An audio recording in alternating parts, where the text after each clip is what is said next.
మాట్లాడుకుంటూ వస్తా ఉన్నాం. ఎమ్మెల్యేలు అదేవిధంగా ఇన్ఛార్జీలు విపరీతమైన ఒత్తిడి ఉంది మా కార్యకర్తల నుంచి. ఎందుకంటే మా సభ్యత్వమే దాదాపు 60 లక్షల సభ్యత్వం కలిగిన పార్టీ కాబట్టి మేము వస్తామని చెప్పి ప్రతి ఊరు నుంచి కూడా విపరీతమైన ఒత్తిడి ఉంది. తప్పకుండా నాకున్న విశ్వాసం స్పందన చూస్తుంటే మా ఈ కార్యక్రమానికి స్వచ్ఛందంగా వస్తున్న ఒక మద్దతు చూస్తుంటే లక్షలాది మందితో అపురూపంగా మరి సభ నిర్వహిస్తాము అనే మాట కూడా నేను విజ్ఞప్తి చేస్తా ఉన్నా. ఇప్పటికే పోలీస్ పర్మిషన్ కూడా మార్చ్ 28 నాడు అప్లై చేసినాం. మరి ఈరోజు 12వ తారీఖు ఇప్పటివరకు పోలీసులు పర్మిషన్ ఇవ్వట్లేదు, ఇస్తామని చెప్తలేరు, ఇయ్యమని చెప్తలేరు. అందుకే కోర్టుకు కూడా పోయినాం, హైకోర్టుకు కూడా పోయినాం. పోతే హైకోర్టు కూడా 21వ తారీఖు వరకు గడువు పెట్టింది. 17 లోపల సమాధానం చెప్పాలని చెప్పి ప్రభుత్వానికి మరి కోర్టు కూడా డైరెక్షన్ ఇచ్చింది. రాష్ట్ర ప్రభుత్వానికి కూడా విజ్ఞప్తి చేస్తా ఉన్నాం. మాకు ప్రతి సంవత్సరం వార్షికోత్సవ సభ నిర్వహించుకోవడం అనేది ఒక ఆనవాయితీగా ఉన్నది. ఇదేదో మీ ప్రభుత్వం మీద ప్రకటించే యుద్ధబేరి కాదు. ఇదేదో మేము అక్కడ చేస్తున్నది వేరే రకమైన ఆలోచన కూడా కాదు. 25 సంవత్సరాలు ఒక పార్టీ ప్రస్థానాన్ని కొనసాగించడం అంటే ఈ రోజుల్లో ఒక అపురూపమైన సందర్భం. కాబట్టే లక్షలాది మందితో శాంతియుతంగా ప్రజాస్వామ్య పద్ధతుల్లో ఎట్లా అయితే ఆనాడు ఉద్యమాన్ని నడిపినామో అదే పద్ధతుల్లో ఈ సభను కూడా నిర్వహించుకోబోతా ఉన్నాం. 1250 ఎకరాల ప్రాంగణం మొత్తంగా, అంటే ట్రాఫిక్ కూడా అంతరాయం లేకుండా, పార్కింగ్ కూడా ఇబ్బంది లేకుండా, వచ్చేటోళ్లకు దూరం నుంచి నడిచే అవస్థ లేకుండా ఆ సభ పక్కకే, బహిరంగ సభ ప్రాంగణం పక్కకే మొత్తం పార్కింగ్ కూడా 3 భాగాలుగా దాదాపు 1000 ఎకరాలు. యుద్ధబేరి కాదు, ఇదేదో మేము అక్కడ చేస్తున్నది వేరే రకమైన ఆలోచన కూడా కాదు. 25 సంవత్సరాలు ఒక పార్టీ ప్రస్థానాన్ని కొనసాగించడం అంటే ఈ రోజుల్లో ఒక అపురూపమైన సందర్భం. కాబట్టే లక్షలాది మందితో శాంతియుతంగా ప్రజాస్వామ్య పద్ధతుల్లో ఎట్లా అయితే ఆనాడు ఉద్యమాన్ని నడిపినామో అదే పద్ధతుల్లో ఈ సభను కూడా నిర్వహించుకోబోతా ఉన్నాం. 1250 ఎకరాల ప్రాంగణం మందిని నియమించినాం. వారు కూడా ఇప్పటికే పనులు నిమగ్నమైనారు. పనులు ఎల్కతుర్తిలో అక్కడ పట్టదారులు ఎవరైతే ఉన్నారో ప్రైవేటు భూముల యజమానులు వాళ్ళు కూడా తమ సమ్మతిని ఇప్పటికే మాకు రాతపూర్వకంగా ఇచ్చినారు. ఆ అనుమతులు కూడా మేము పోలీసు వాళ్ళకు కూడా ఇవ్వడం జరిగింది, ప్రభుత్వానికి కూడా ఇవ్వడం జరిగింది. మేము ఈ కార్యక్రమం తర్వాత, బహిరంగ సభ తర్వాత మరి బీఆర్ఎస్ రజతోత్సవ సంబరాలను సంవత్సరం పాటు నిర్వహించబోతా ఉన్నాం. రకరకాల కార్యక్రమాలు. ఆనాడు ఉద్యమంలో మొదటి నుంచి మాతో ఉన్న సహచరులను ఒక దగ్గర తీసుకొని రావడం, వారితో ఆనాటి నుంచి ఈనాటి వరకు 25 ఏళ్లలో వివిధ సందర్భాల్లో జరిగిన ఉదంతాలను మళ్ళొక్కసారి ప్రజలకు గుర్తు చేసే విధంగా కార్యకలాపాలు అన్ని కూడా డిజైన్ చేస్తున్నాం. సంవత్సరం పాటు రజతోత్సవ సంబరాలను నిర్వహించబోతా ఉన్నాం. అట్లాగే ఈ సభ తర్వాత వెంటనే మే నెలలో మా పార్టీ యొక్క మన సభ్యత్వ నమోదు కార్యక్రమం మళ్ళీ తిరిగి ప్రారంభమవుతుంది. ఈసారి మొత్తం సభ్యత్వ నమోదు కార్యక్రమాన్ని డిజిటల్ పద్ధతుల్లో చేయాలి అని చెప్పి నిర్ణయం తీసుకున్నాం. ఇదివరకు ఇచ్చినట్టు ఆ పుస్తకాలు ఉన్నాయి, మొత్తం కూడా యాప్ ద్వారా మనం ఈసారి మెంబర్షిప్ ఎన్రోల్మెంట్ కూడా చేయబోతా ఉన్నాం. అట్లాగే మెంబర్షిప్ ఎన్రోల్మెంట్ అయిన తర్వాత పూర్తి స్థాయిలో సంస్థాగత నిర్మాణం మీద దృష్టి పెట్టి దసరా లోపు సంస్థాగత నిర్మాణాన్ని కూడా, అంటే గ్రామ శాఖలు, వార్డు శాఖలు, మండల శాఖలు, పట్టణ శాఖలు, నియోజకవర్గ స్థాయిలో, అదేవిధంగా జిల్లా స్థాయిలో ఇవన్నిటిని కూడా పూర్తి స్థాయిలో కమిటీలను పూర్తి చేసుకుంటాం. తదనంతరం దసరా వరకు కొత్త అధ్యక్షుడిగా 4 ఏళ్ల తర్వాత మాకు పార్టీ రాష్ట్ర అధ్యక్ష ఎన్నిక కూడా ఉంటుంది.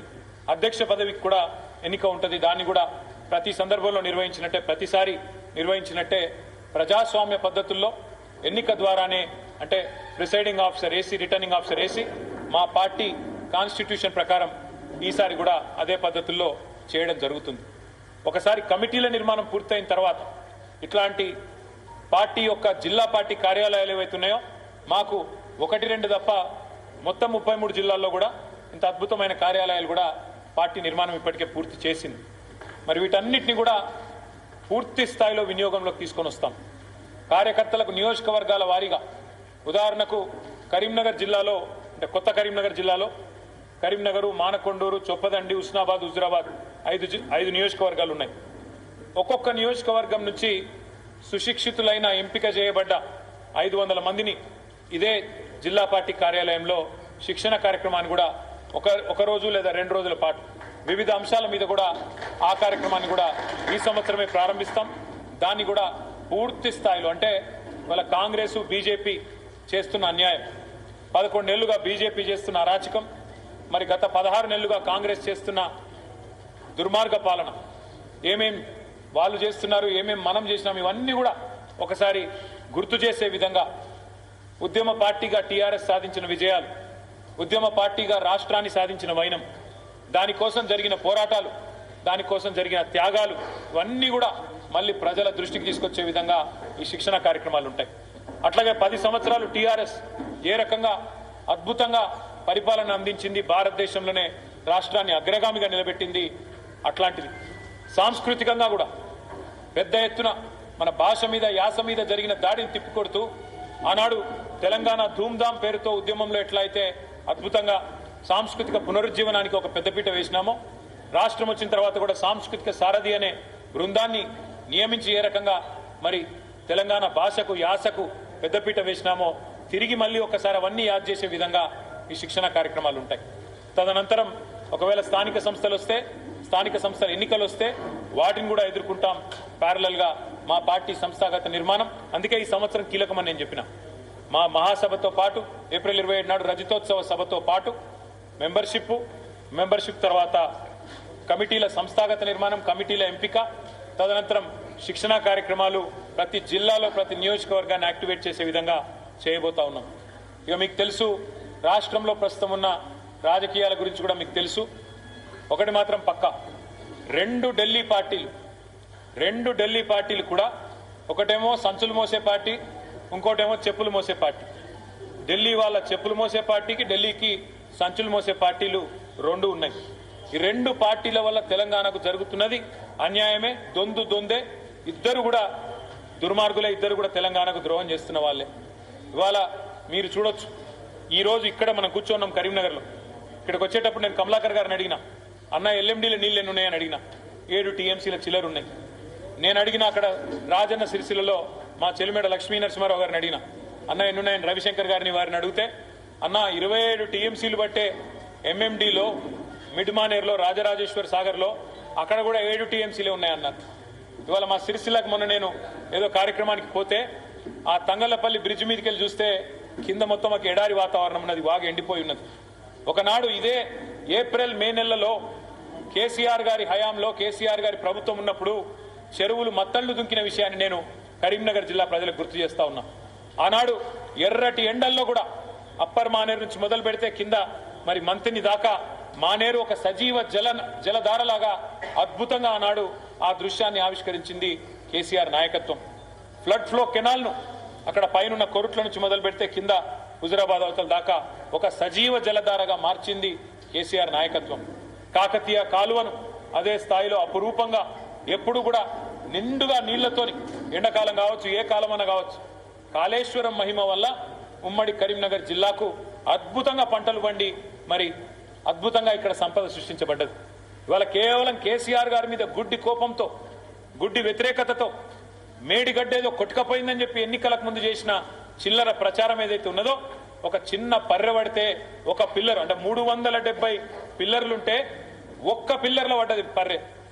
370ల 3 బ్యారేజీలు, 19 రిజర్వాయర్లు, 21 పంప్ హౌజులు, 100 కిలోమీటర్ల సొరంగ మార్గం, 1000 కిలోమీటర్ల ప్రవాహ కాలువలు, గిన్ని ఉన్న కాళేశ్వరాన్ని పట్టుకొని ఒక్క బ్యారేజీలో 370 పిల్లర్లలో ఒక్క పిల్లర్కు పర్రె పడితే అయిపోయింది, కొట్టుకపోయింది, 1,00,000 కోట్లు పోయినాయి అని చెప్పి ఇద్దరు కలిసి, ఆయన దున్నపోతినిందంటే ఈయన దుడ్డం కట్టేయమన్నట్టు పైకెళ్ళి ఎన్డీఎస్ఏ రిపోర్ట్ అని చెప్పి ఒక ఆయన వచ్చి నీళ్లలో దిగకుండా, కనీసం కిందికి పోయి చూడకుండా ఏదో జరిగిపోయిందని చెప్పి ఆగమేఘాల మీద 48 గంటల్లో రిపోర్ట్ ఇచ్చింది కేంద్ర ప్రభుత్వం. ఆ రిపోర్ట్ను పట్టుకొని ఆయన దున్నపోతీనిందని కాంగ్రెస్ వాడు అంటే, రాహుల్ గాంధీ అంటే ఎన్డీఏ ప్రభుత్వం వచ్చి ఇగో దుడ్డను కట్టేయమన్నట్టు ఆ రిపోర్ట్ ఇచ్చింది. మరి నేను అడుగుతా ఉన్నా, ఈరోజు 48 గంటల్లోనే రిపోర్ట్ ఇచ్చిన మీరు మేడిగడ్డ మీద సుంకిశాల రిటైనింగ్ వాల్ కూలిపోతే ఒక్క బీజేపీ మాట్లాడాడు ఎందుకు? ఏ ఎన్డీఎస్ఏ కదలదు ఎందుకు? అట్లే ఎస్ఎల్బీసీ టన్నల్ కూలిపోయి 8 మంది చచ్చిపోయినారని చెప్పి వార్తలు వస్తున్నాయి. మరి 8 మంది చచ్చిపోయినా, టన్నల్ కూలిపోయినా కేంద్ర ప్రభుత్వంలో మాత్రం దున్నపోతు మీద వానబడ్డట్టే తప్ప కనీసం ఒక్క మనిషి రాడు, ఒకరు మాట్లాడరు.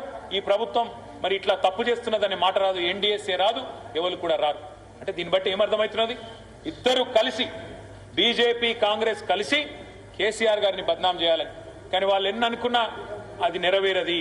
ఎందుకంటే మేడిగడ్డ ఎక్కడైతే వీళ్ళు ఏదో జరిగిందని చెప్పి అభూత కల్పనలు సృష్టిస్తున్నారో ఇప్పటికే అది జరిగి 16-17 నెలలైంది. మధ్యలో భూకంపం వచ్చింది. మేడిగడ్డకు కొద్ది దూరమే ఎపి సెంటర్ ఉండే భూకంపాన్ని. అయినా ఆ అతి భారీ భూకంపాన్ని కూడా తట్టుకొని నిలబడ్డది మన మేడిగడ్డ, మన కాళేశ్వరం. అట్లాగే 28 లక్షల క్యూసెక్కులు వరద వచ్చిన ఆ వరదను కూడా తట్టుకొని నిలబడ్డది మేడిగడ్డ. అందుకే కరీంనగర్ ఉమ్మడి జిల్లా రైతాంగం తరపున మేము ప్రభుత్వాన్ని డిమాండ్ చేస్తున్నాం. గతంలో కూడా మేము అందరం పోయినాం, ఎమ్మెల్యేలం, ఇన్ఛార్జీలం, కాళేశ్వరం కూడా పోయినాం. కిందికి నీళ్లు వృధాగా పోతున్నాయి, దయచేసి పైన చేన్లు ఎండుతున్నాయి. అప్పర్ మానేరు నుంచి మొదలు పెడితే కింద మంతిని దాకా చేన్లు ఎండిపోతా ఉన్నాయి. మీరు కేవలం మా మీద కోపంతో, మా పార్టీ మీద కోపంతో, కేసీఆర్ గారి మీద ద్వేషంతో, కేసీఆర్ ఆనవాళ్లు ఉండొద్దని చెప్పి ఇవాళ కిందికి నీళ్లు ఆంధ్రాకు సముద్రానికి పోతుంటే వృధాగా గుడ్లప్పగించి చూస్తున్నారు కదా. మీరు అనుకుంటే 3 నెలల్లో ఆ కాంట్రాక్టర్ తయారున్నా అని చెప్పిండు, ఒక్క పైసా కూడా ప్రభుత్వానికి పడదని చెప్పిండు, నేనే రిపేర్ చేస్తాను కూడా చెప్పిండు. ఆ పని చేయించండి అని చెప్పి ఉమ్మడి కరీంనగర్ జిల్లా రైతుల తరపున అడుగుతా ఉన్నాం. వెంటనే స్పందించి ఈ ఎండాకాలంలోనే మేడిగడ్డకు రిపేర్ చేస్తే మరి మళ్ళా పంటలు ఎండిపోయే పరిస్థితి ఉండదు. మీరు ఇప్పటికే రైతు బంధు ఇయ్యలే, రుణమాఫీ చేయలే, రైతులకు బోనస్ ఇయ్యలే, కరెంటు చక్కగా ఇస్తలేరు, నీళ్లు కూడా చక్కగా ఇయ్యక మళ్ళా రైతులు ఇప్పటికి 520 పైచిలకు మంది కాంగ్రెస్ ప్రభుత్వం వచ్చినాక ఆత్మహత్యలు చేసుకునే దుస్థితి ఉన్నది. ఈ పరిస్థితి ఇంకా తీవ్రం కావద్దు అంటే వెంటనే ప్రభుత్వం తన దున్నపోతు నిద్ర నుంచి మేల్కోవాలి.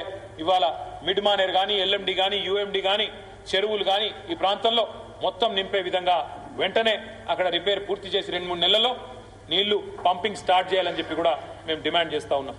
ఇటు ప్రజా పోరాటాలు కొనసాగిస్తూనే మరొక వైపు ప్రభుత్వ అవినీతిని కూడా ఎండగడుతూనే ఉంటాం.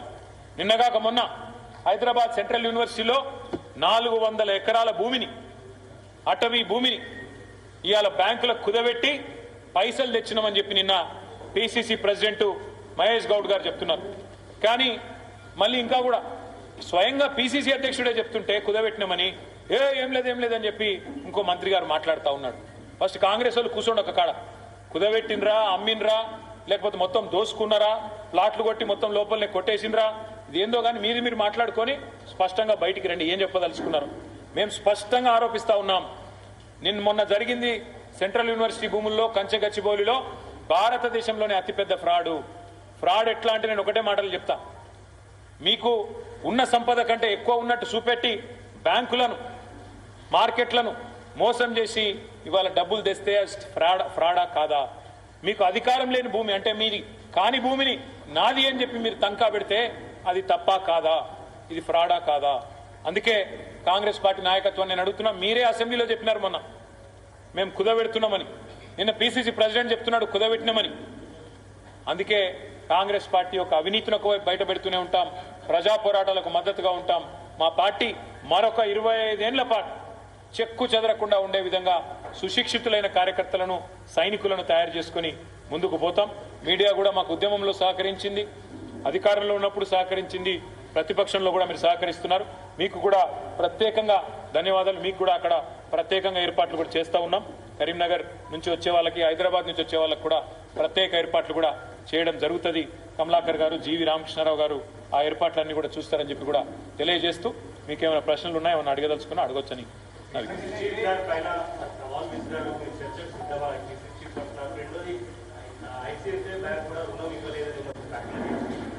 జరిగింది. బ్రదర్ ఏంటంటే పిసిసి చీఫ్ గారే ఒప్పుకున్నారు. ఏమని? మేము కుదబెట్టినాం, తాకట్టు పెట్టినాం, 10,000 రుణం తెచ్చినామని. ఇంకో దిక్కు 10,000 కోట్ల రుణం తెచ్చినామని ఆయన చెప్తా ఉన్నాడు. ఇంకోవైపు ఏం చెప్తున్నారు పిసిసి ప్రెసిడెంట్? ఆ 10,000 కోట్లు మేము మన రైతు బంధుకి ఇచ్చినాం, అట్లే ఇంకా వేరే కార్యక్రమాలకు ఇచ్చినామని చెప్పి చెప్తా ఉన్నారు. అదేవిధంగా బీకన్ అనే ఒక ప్రైవేట్ సంస్థకు కుదబెట్టినామని చెప్పి డాక్యుమెంట్ కూడా టీజీఐఎస్సీ వాళ్ళు సంతకం పెట్టింది కూడా నేను నిన్న విడుదల చేసిన. ఇవన్నీ అవాస్తవాలు అని వారి దగ్గర ఏమైనా ఆధారం ఉంటే చెప్పండి. నేను ఆయన చెప్పిన దాంట్లో అయితే ఏం లేదు. నేను చెప్పింది మళ్ళీ చెప్పిండు, వేరే భాషలో చెప్పిండు. ఇప్పుడు కూడా నేను ఏమంటున్నా అంటే వీరు చేసింది తప్పు. అందుకే సుప్రీంకోర్టు చీఫ్ సెక్రటరీని జైల్లో